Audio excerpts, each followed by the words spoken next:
নজর রাখবো পরবর্তী সংবাদে। প্রধানমন্ত্রী জনজাতি উন্নয়ন প্রকল্পকে সামনে রেখে, জনজাতি উন্নতি অভিযানকে সামনে রেখে আজকে উত্তরের জেলা শাসকের সাংবাদিক বৈঠক।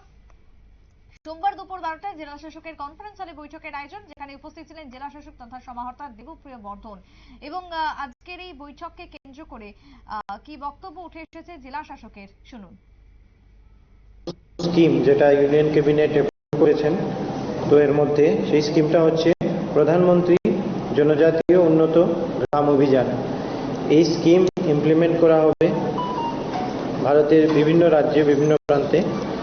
তো এই স্কিমটার মূল লক্ষ্য যেটা হচ্ছে সেটা হচ্ছে যে বিভিন্ন যে আইডেন্টিফাইড 25টা সার্ভিস আছে, এই 25টা সার্ভিস যে সমস্ত এরিয়াতে ট্রাইবাল মেজরিটি ভিলেজ যেগুলি, সেগুলিতে আমরা যাতে 25টা ইন্টারভেনশন স্যাচুরেশন মোডে আমরা করতে পারি, তার জন্য এই স্পেশাল স্কিম।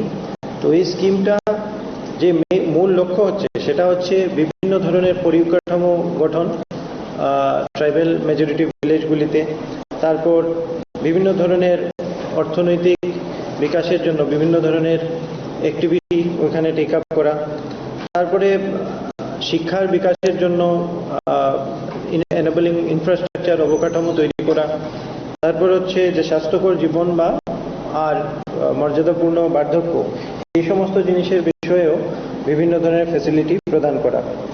তো এই নিয়ে এই যে 25টা ইন্টারভেনশন, যার মধ্যে রুরাল হাউজিং থেকে শুরু করে skill development, road construction, water supply, electricity provision, তারপর যেখানে নর্মাল ইলেকট্রিসিটিতে পাওয়ার লাইনে যেখানে প্রোভাইড করা যাচ্ছে না, সেখানে নন কনভেনশনাল মোডে সোলার কানেক্ট ইলেকট্রিসিটি সেগুলি প্রোভাইড করা, সোলার পাওয়ারের মাধ্যমে প্রোভাইড করা।